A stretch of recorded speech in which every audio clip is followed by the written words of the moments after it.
Hello and welcome back to my channel. I'm Sarah Edens, a finance coach, author, and wealth mindset researcher.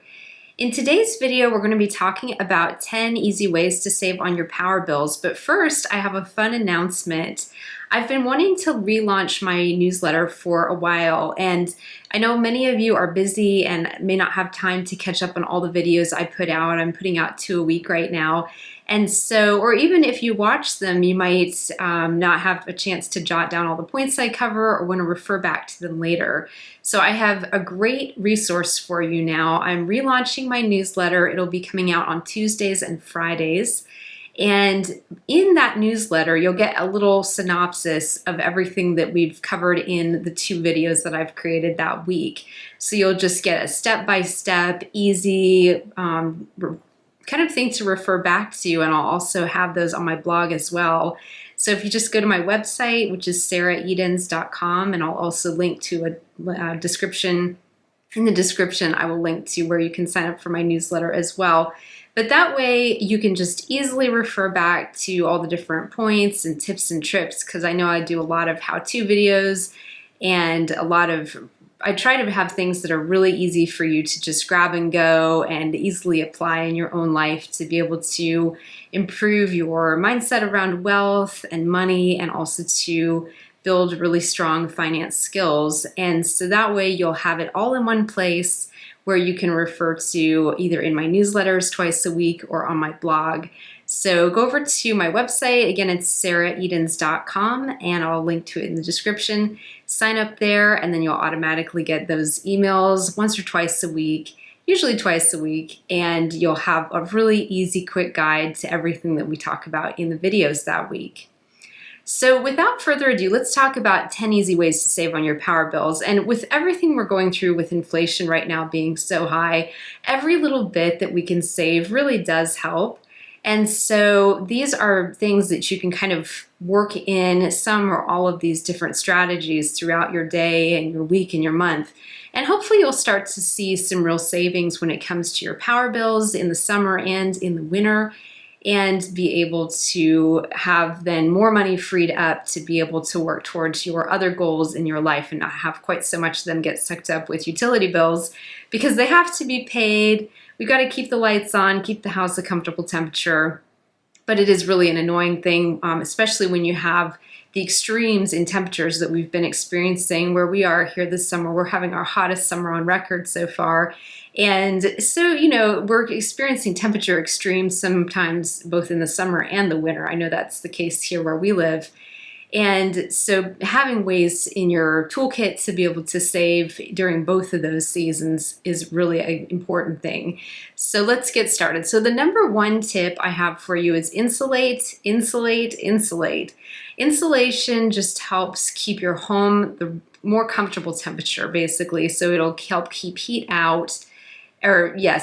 Keep heat out in the summer and then keep heat in the winter. So it'll help you keep your home a comfortable temperature year round. And there's many different resources for this. If you look this up on YouTube, there's a lot of great videos about how to DIY it. You can also hire a professional installation company to kind of give you an insulation audit and be able to figure out what insulation is going to make the biggest impact on your power bills and on the comfort of your home. And one thing that I found while I was researching for today's video is that there are companies that are now installing what's called a radiant barrier. And it basically looks like, it's thicker than aluminum foil, but it basically looks like aluminum foil that they install all along the underside of your attic ceiling all the way down to the eaves. And it helps to radiate the heat back off in the summer and then keep heat in during the winter. And because a lot of our power bills escape up through our attics, and so it kind of stops it at the source. So the companies I was looking at, they also did spray in insulation, like you'll often see where people spray insulation into their attics. But then they also installed that radiant barrier. And I thought that was a really interesting idea that I'm definitely looking into, and for our house, because I just thought, wow, that'd be really great. Because I know when we hit either the extreme cold or the extreme hot, you really notice little changes. And so that's something to look into, whether you want to try doing some home insulation yourself or hire a company, and those will all have free estimates, free audits, and then you can kind of decide what you want to do from there. But having solid, high quality insulation will make the most of your home's heating and cooling, depending on what season that you're in. Number two, to improve your home efficiency and save on your power bills, is to install storm doors and weather stripping around your existing doors. So these are another thing that just help keep your home more comfortable. So you can look into storm door installation. You can look into weather stripping to kind of keep air from seeping in and out of those gaps that will happen around your front and back doors and other doors going to the outside. And so that's another good option for you. Number three is to install thermal curtains or blinds, or maybe both, on your windows, and particularly on windows if you live in a hot climate like we do, where there's a lot of sun streaming in all afternoon during the hottest part of the day. So that just helps, your cold air stop escaping through your windows, stops letting the hot air in through the windows, and will really just help keep your home a more comfortable temperature, because windows are another place where it's just kind of like your attic. Your windows are another area where it's easy for your power bill to kind of escape, especially if you've kind of leaky windows or older windows. So that's something to think through. And that's a really easy project to do, even if you're renting. I know a lot of these points are really only going to apply if you own your home, but if you're renting, it can be pretty straightforward to just install nice thermal blinds or thermal curtains, those nice insulating blackout ones. And they have the added benefit of making your room nice and dark when you're trying to sleep at night and cutting out any light pollution coming from outside. So it kind of doubles as keeping your room more comfortable and then keeping it nice and dark for sleep. Then we want to move on to upgrading appliances and equipment to help save on your power bills. So number four is to check with your energy company and see what kind of rebates they offer. If you choose, when you have appliances that start to need to be replaced, if you choose to replace them, what's called Energy Star appliances, which are just energy efficient appliances. And so you can look into those. I know when we bought our house and we were buying a lot of new appliances, we were able to get quite a few rebates back from our city to be able to apply towards the purchase of those appliances. So it's really nice because it makes it cheaper for you when you're buying them. And then it also helps out because over time, because they're energy efficient, they'll really help cut down on your power bill as well. And so you can look into that. Don't rush out and replace your appliances right this minute just to try to save money, because you have to think about the investment that you put out into that new appliance. But just as you're upgrading your appliances, really look for ones that are energy efficient and have that. Here in the US, it's called Energy Star. So look for the ones that have that rating, and check with your local city or your state to see what kind of rebates you can get and you're eligible for that way. So basically just money back for buying something you would have bought anyway that will save you money in the long run. Number five is to keep your furnace, your hot water heater, your air conditioner, and all of these types of things in good working order and well maintained. So typically this is twice a year that you want to have maintenance performed on these things. Hot water heaters are often less, maybe it's once a year, but for sure heaters and air conditioners and things are a twice a year maintenance thing. And most companies will offer a maintenance plan you can just sign up for, and they'll come and do your spring and fall checks. And it is really worth the money to go ahead and invest in those, because they will help just do the routine stuff that needs to be done, like on air conditioners. They'll keep your drain line flush so you don't have a drain line backup, which can then basically lead to water backing up into your attic and a lot of drywall damage from the backed up water, which is not what you want. That's going to be a big expensive mess. So those routine maintenance plans and services are really, really helpful. And also just to make sure that there's no issues heading into the upcoming season, and that you can rely on your heater or your air conditioner in order to get you through either the very hot or the very cold weather, because that's really been the trend where we live. We've had extremely hot summers and extremely cold winters. And so you really want to know that you can count on your heater, your air conditioner to get you through that time. And so being preventive maintenance and keeping up with it that way is really worth the money. Then you want to think about how you're using your utilities. And so when it comes to power bills, number 6 is find out if your electric company charges different amounts based on the time of day that you're using the electricity. And this is often called a time of use rate. And so basically, if you just check with your electric company, they'll either have it on their website or check the FAQ section, or if you really can't find it and feel like calling them, you can ask.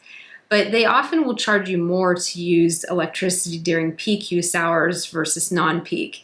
So where we are, peak use hours are 3 p.m. to 6 p.m. and then off-peak are 10 p.m. to 6 a.m. the next morning.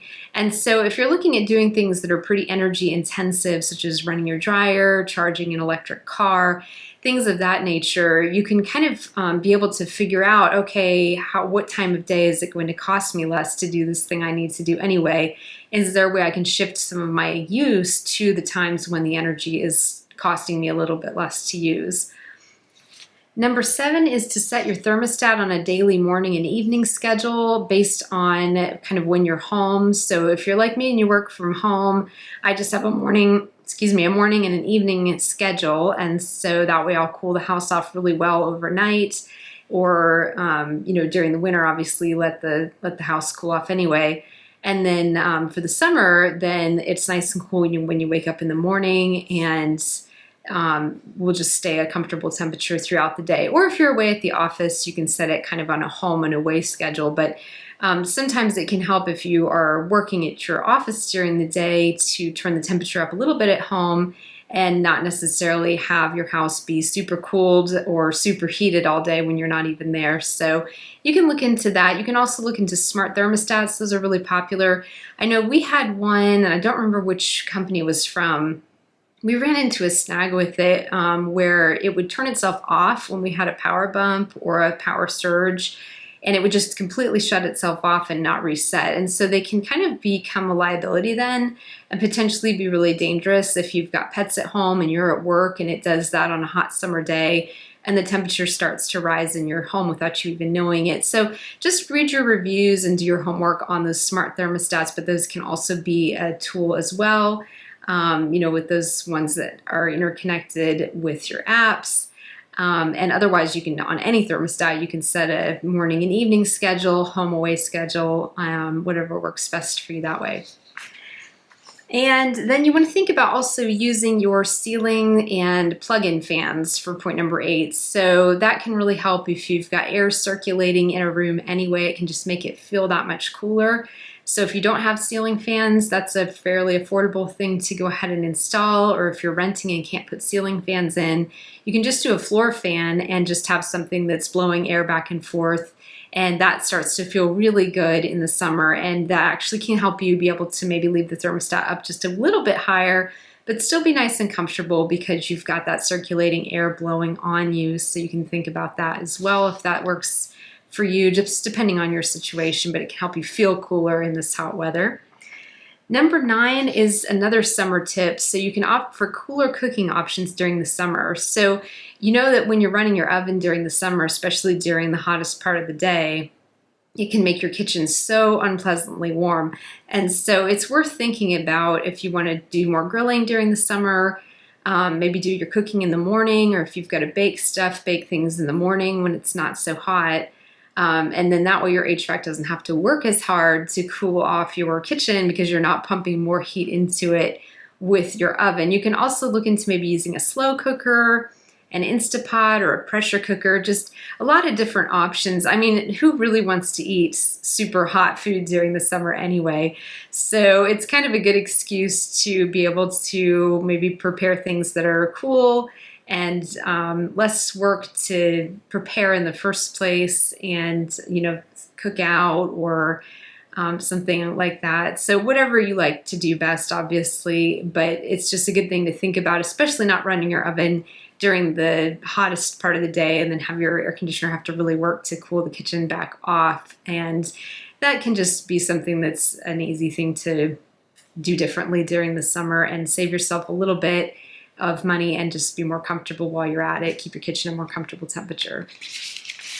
And then number 10 is to look at what kind of light bulbs you have around your house. So if you don't have LED light bulbs already, they're a really good money saving option, and you can just go around, swap out all your existing old style light bulbs for LEDs.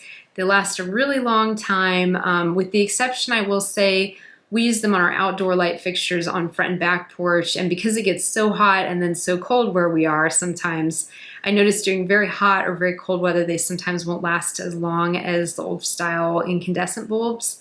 But for indoor use, they're absolutely fantastic. So that's a really good investment as well. They're low cost.